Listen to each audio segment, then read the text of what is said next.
This week on Talk of the Town, we have another Sculpture Snapshot and a business is spotlighted in our Favorite Things segment. We also have a new segment by Tremonton City called Council Chat. These monthly videos will help keep the community more involved on important topics. We also have sports highlights and interviews. Over the years, Tremonton City has become known for its murals, adding works of art on a regular basis.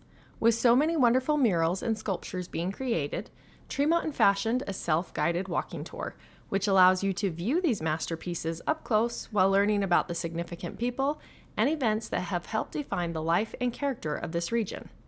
With summer here, Tremonton is encouraging residents to take time to enjoy these murals and sculptures that have won Tremonton Best of State Awards from 2016 to 2020, and again in 2022 and 2024. Tremonton also won 2020's Best of State Statue Award. Over the next few months, we'll guide you through each of these murals and sculptures, providing historical information and an up-close look from the comfort of your home. Welcome back to this week's Sculpture Snapshot with Brian Mickelson. Now, as you can see, we did not go far from last week's feature. We're still at the Riverview Cemetery, and this week we are highlighting another sculpture in honor of those who have served our country. In 2021, during the Memorial Day service, Tremonton City unveiled a new sculpture to residents called the Gold Star Bell. The Gold Star Bell stands as a permanent reminder to all those who gave their lives in service of our country. Many locals attended this unveiling to honor the fallen and remember their sacrifices. This bronze sculpture, created by artist Doug Adams, incorporates stone and glass elements featuring a bell hanging in the middle. It's topped with a shining star commemorating the military men and women who died in the line of duty. Adams has created thousands of bronze sculptures for communities, including another bell at Library Park. During this unveiling, his wife Diane Adams explained the significance of the sculpture's various features. On the bell hanging in the center is a depiction of a tree of life that represents the everlasting life and life after death. On top of the bell is a heart-shaped rock, which represents all the hearts that have been broken for those who have lost loved ones, but also for love of country and love of humanity. Above the heart are amber glass features symbolizing the amber fields of grain all around Box Elder County. And then topping the monument, which I can't reach, but you can see 12 feet up there, topping the monument is a 5-pointed, multifaceted star beckoning all visitors. The gold star itself represents the ultimate sacrifice of those who've died in service, all the men and women who have given their lives for our country. The bell itself is a perfect symbol of Let Freedom Ring. Follow me next week to see where we go for our Sculpture Snapshot. This time of year is our favorite, and with the holidays in full swing, we showcase our newest segment, Our Favorite Things, featuring some of the best businesses in town. Our coverage is made possible only by great advertisers, so here's a shout out to them for all the love and support we receive. Here's to our favorite things. This week we showcase Twisted Sugar. Not only are they one of our favorite places to get a treat, they have some of the best people working there. Kobe and Tangi Reese have owned the Tremonton Twisted Sugar for just over a year. On October 1st, they officially bought the Brigham City location. Manager Callie Marchant and baker Brittany Shaw are pulling double duty and working at both locations. One of the greatest things about Twisted Sugar is that they support all things local and are very much involved in the community. At the high school, you see their name everywhere, as they have built a great partnership there and have tumblers that benefit the school. Pick up one of those tumblers today for only $30 and enjoy $1 refills while you support the Bear River Bears. We also love their great deals and fun specials. Students can make their treat run into a meal with student lunch specials. My favorite is the early bird special, where you can get your drinks half off. We could go on and on about Twisted Sugar, but here are just a few of our favorite things. Well, hello everybody. I am Bill Kobabe and the city manager. And I am Cynthia Nelson, city recorder. Brett Roney, city council. Brandon Vonk, city council as well. What's transparency? What does that mean for being in a government setting? Accessibility, openness, being able to find things. It's not just one value, but it's several values. And so I remember a while ago we were in a city council meeting, and I made the statement from the bench, Tremonton City's transparent, and I believe we are. I truly believe that, okay? And I upset some people with that, and I walked out of there thinking, what's going on here, you know? Well, what I defined transparency was a couple of the blocks, not the whole handful of blocks. And they define transparency as a different set of blocks, okay? So to me, it's bringing this all together and, you know, with all these different values. Yeah. I think the question too is when you define this term of transparency, you do have to take a step back and not just give the definition from your own perspective, right? Correct. You have to think about what are the needs of the community members and where might we be lacking, and can we focus on those areas to help fully define that word. Yeah, for sure. I've been in local government for nearly 20 years now, and transparency is often a hallmark of my career, but it has evolved over time. When I first started, social media wasn't even a thing. People barely had cell phones when I first started, and the iPhone wasn't even invented yet. So I know that makes me sound super old, but as it has evolved, people have come to a different understanding of what it means to be both engaged in local government processes as well as what they expect the local government to respond to when it comes to questions of what's going on and how do we best address the needs of our evolving community. And transparency it's huge, and it's a multifaceted, interesting dynamic. So how do you feel like we are currently being transparent with the citizens? You know, I've only been on the council just a short amount of time, and so I was previous just, you know, a normal, regular citizen, and I have to say that I think the city actually does a pretty good job of being transparent, but I wasn't as engaged myself until it became more important to me. And, you know, you mentioned social media. I kind of fear that too many individuals are leaning on that particular format. And to me, I sometimes want to shy away from that because there's also so much negativity that comes from that. And so it causes me anxiety personally when I see individuals attacking other individuals or what the city's trying to do from an anonymous standpoint. And so it's kind of a catch-22 because it's where you need to be able to go for the resource and to gain that information of transparency, but it's also a place that people go to destroy what's trying to take place. And so I don't know if other community members are feeling that, because I feel that. And it's like, I've been nervous about wanting to post certain things that we're working on, because it totally leaves you open for so much negative interpretation. So it's a hard balance. On our social media presence, we either accept and publish all comments, or we don't accept or publish any comments. And I've seen it go both ways. And sometimes the comments are super helpful and we want those. Sometimes they can be disruptive, and that's a little bit less desirable.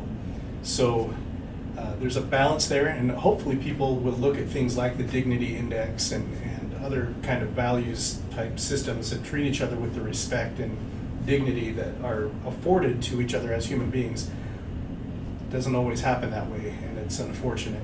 They either hide behind anonymity, or they just feel like it's their right to say whatever rudeness or unkindness comes to their minds, forgetting that on the other side of this there are human beings, and we have families, and we're just doing the best we can. With regard to social media, we're actually not required under any state or local ordinance to maintain an online social media presence. that's an effort that the city has engaged in order to try to reach out to a broader audience and discuss things that are going on and keep people informed of concerns or other issues that may come up. Mostly it's an events kind of a page where we can get people engaged with the goings on in the city. And it's not meant to be like an open forum where we can discuss policy and things like that. That's better handled at public meetings and in more formal settings like that, because the council is all there and is all engaged and privy to the conversation and can respond to the concerns that come up.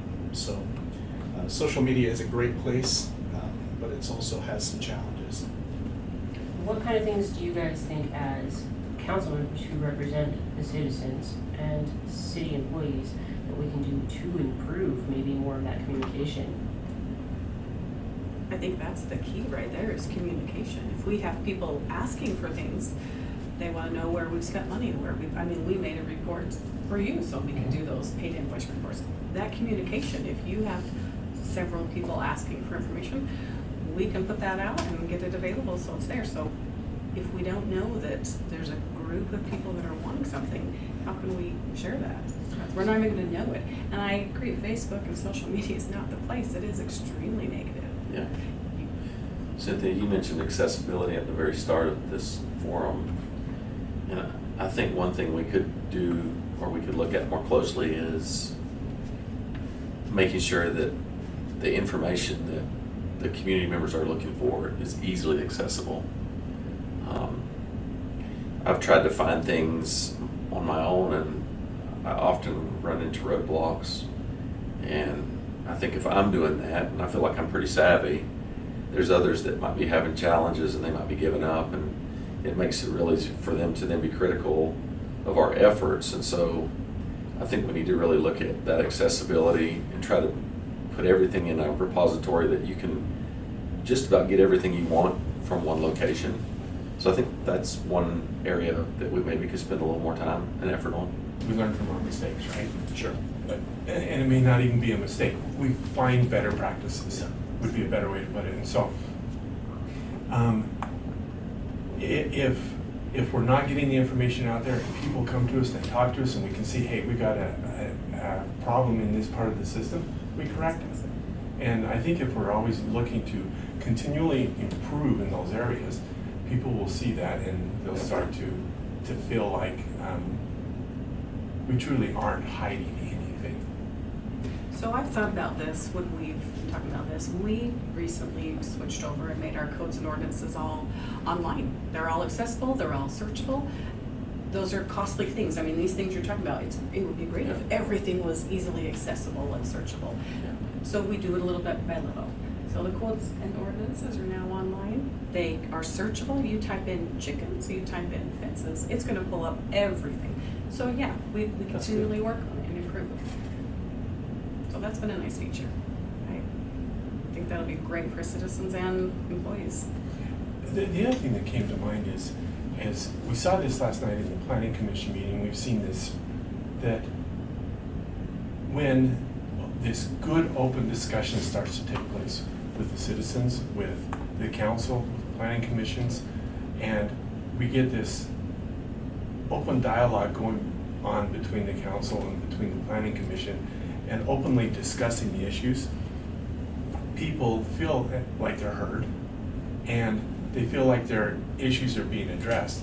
So several times in a city council meeting, our experts, who are the city employees, they know the answers, and we turn to them so that they can explain that to the citizens.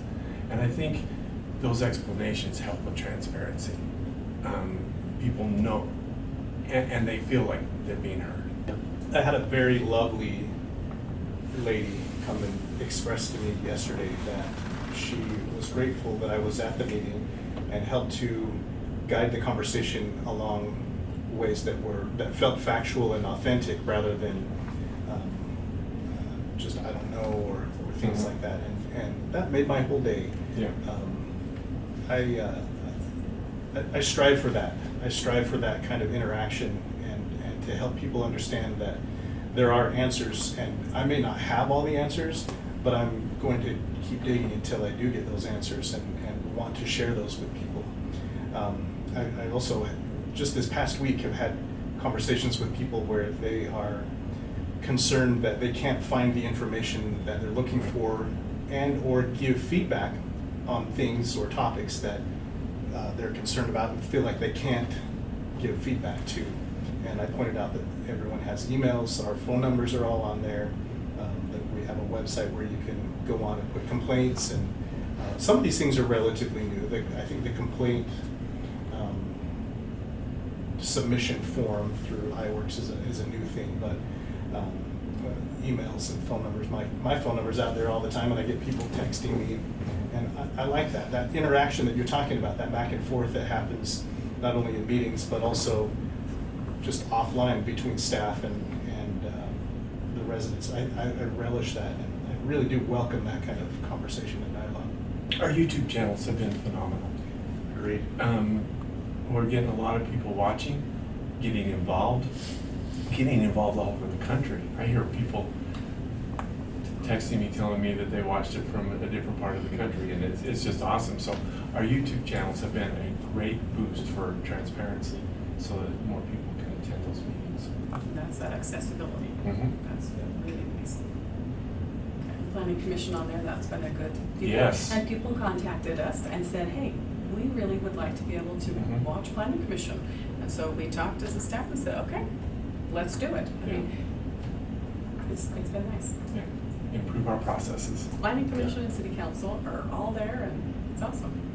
So we've been experiencing a lot of public interest and garnering a lot of public input on some very interesting and exciting developments in the city, and including annexation and zone changes and things like that.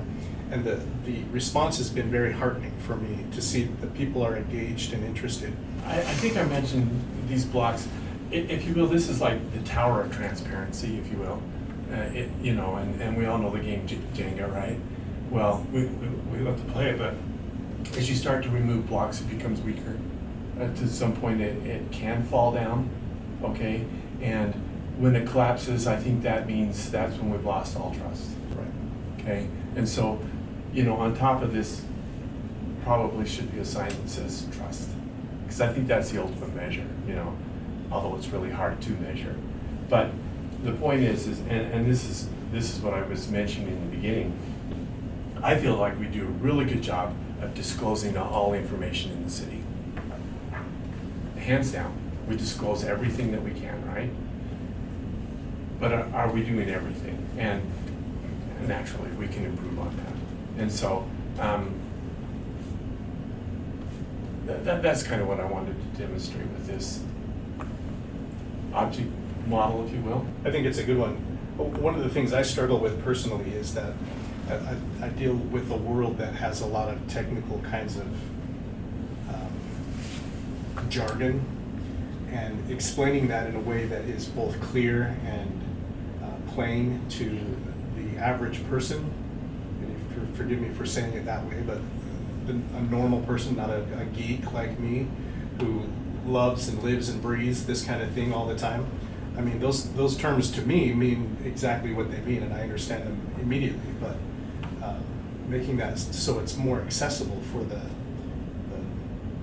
average person. Forgive me, I know that's a weird way to put that, but a person who doesn't have the same kind of background that I do, that's one of the biggest challenges that I have. And I think that's part of this transparency, is finding ways to engage people and help them understand the things as they are.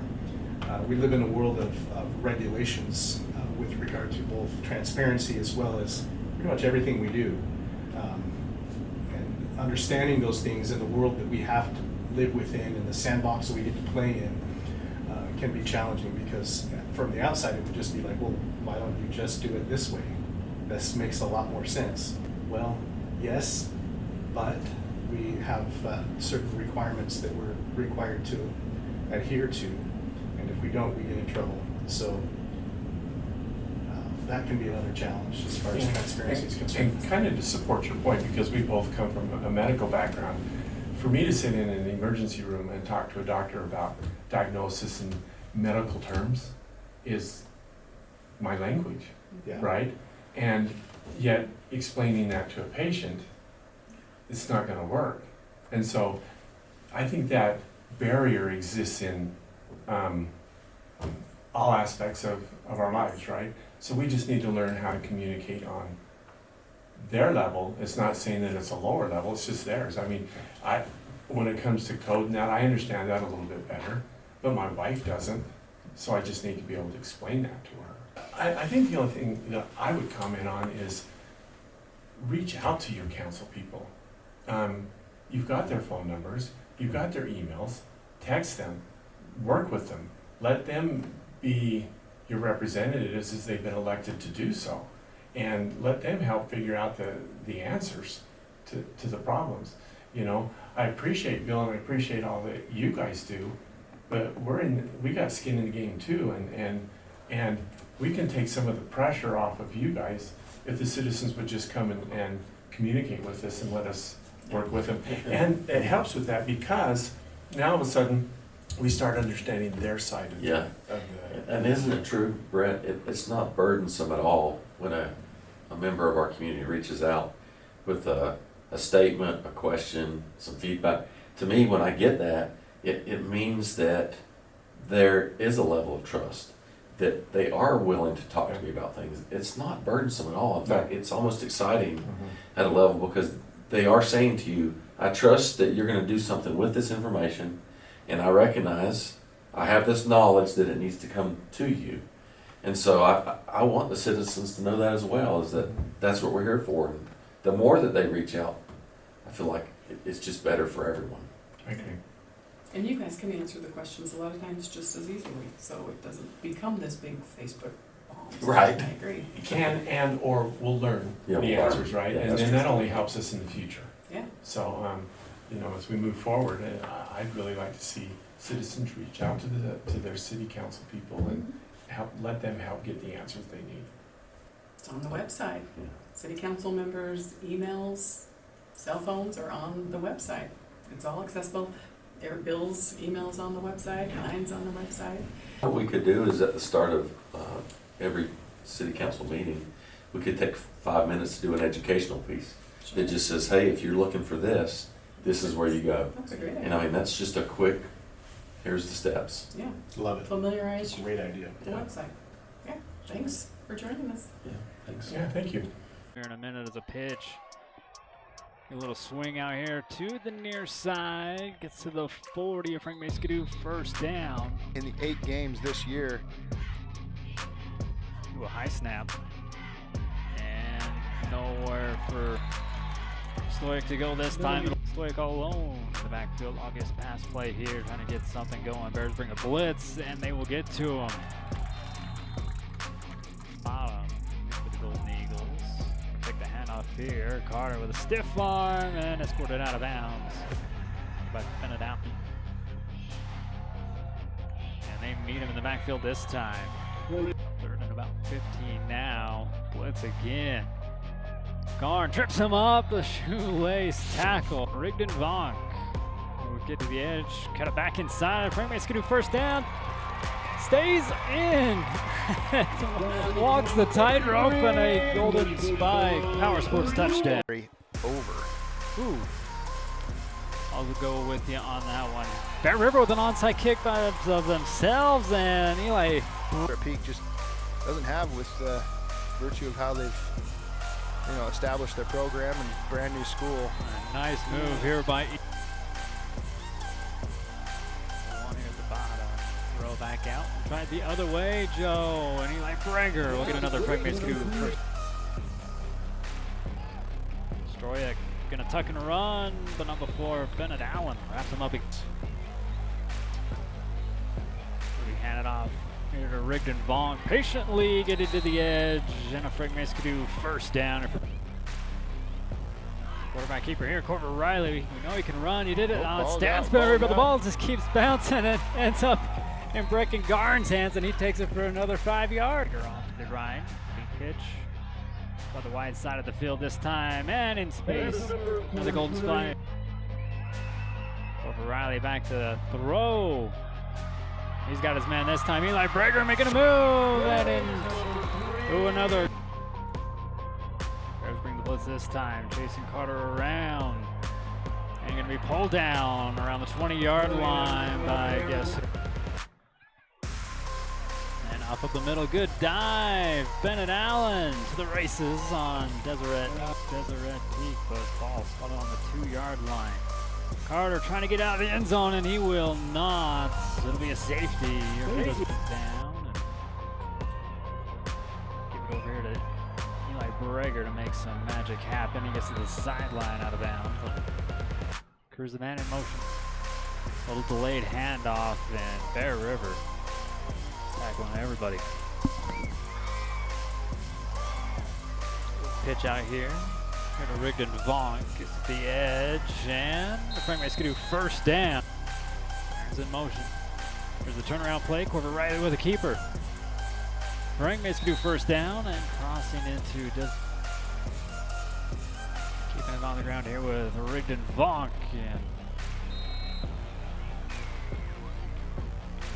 And here to the end around. Rigdon Vonk. Yeah.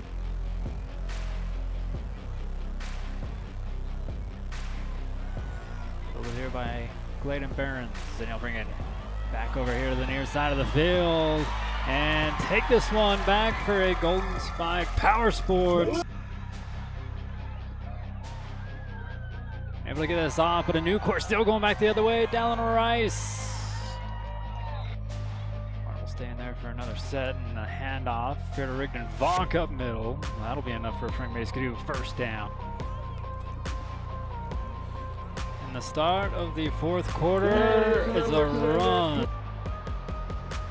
High snap, he pulls it down, and Bear River in the backfield. Dallin Rice. But tonight it's not serving him very well.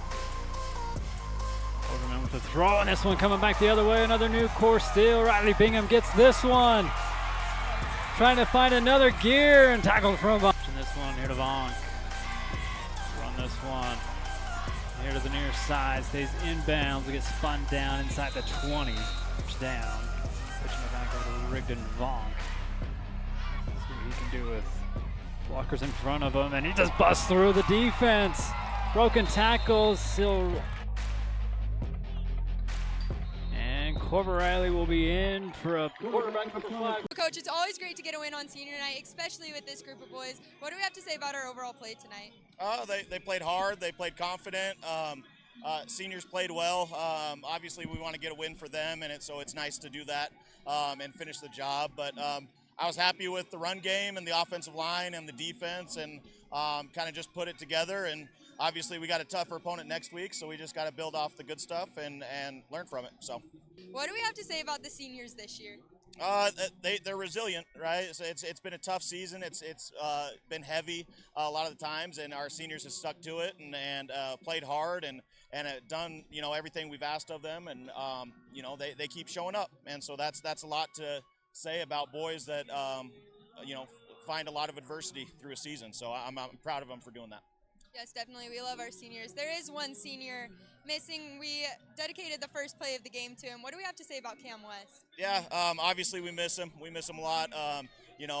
But it's nice to have his family still in our program and his little brother. And, it'll be nice to see him wear that number 75. But Cam always had a smile on his face, and he loved football. And, hopefully he's smiling down on all of us. So I think he is. What can we expect going into Ridgeline next week? They're the #1 team in the state. It's going to be a very tough matchup, but obviously our boys have showed up every single week and fought, and so that's what I expect next week. And obviously we have things in front of us like the playoffs and all that stuff, and so we got to build on this week and have some good things happen next week as well to set ourselves up for the playoffs. So Bennett, you are our grill player of the game today. You had a great set, both offensive and defensive. What do you have to say about your play tonight? Defense did what they were supposed to, and then offense came in and did their job too. So, came out with a win. Yes, definitely. You don't normally play offense. How did you prepare for this game tonight? Just a lot of studying the playbook and doing good in practice, just trying to get in there and do my best, Yes, definitely. You also haven't played many games this season. You were out for a little bit, and then you came back. What do you have to say about coming back into the game and missing a few? Just even when you're out like that and stuff happens, just always work hard in practice, never give up. You always got to work hard even when you're out. Corver, it's your senior year. It was your senior night. You took out a win. How do you feel about tonight's play? I feel good. We got the win. That's what we ultimately came here for, and that's what we needed to do. We definitely faced some adversity throughout it, but I'm glad and proud of the way we handled it and bounced back. Yes, for sure. You fought some knee problems through this game. How is your knee? My knee's completely fine. That was the worst cramp I've ever had in my life. My calf was cramping, and then when I'd stretch it, my hip would cramp, and so I need to eat more bananas. Perfect. Okay, so you did bring out Cam's jersey tonight, and you are missing him as part of the team. How is that? You know, it's a weird feeling. We grew up with Cam all our life and played football with him throughout. He loved football more than anyone I know, and it really is just a hole that, like, we represented out there with the jersey. It's just a hole in our hearts and our community, but I'm glad we were able to get the win to represent him, and hopefully we made him proud tonight. Yes, definitely. I know he's proud of you guys. What do you have to say about the rest of your senior crew? I love them. I love these boys. I'd go to battle with them any day against anyone. It's weird that this is the last time I'm going to be on this field balling out, so I don't know. It's weird. I love them all, but I think we can do great things together. So mentioned before, there's only going to be 10 players out here on the field for Bear River. And you see number 75 jersey laying down on the field. We lost Cam West a year ago. Bears happily take the penalty. Great way to honor him. Yeah. Once again, ladies and gentlemen, how about a little noise for number 75, Cam West. Grateful for a chance to honor Cam. Little brother on the team, taking on the number 75.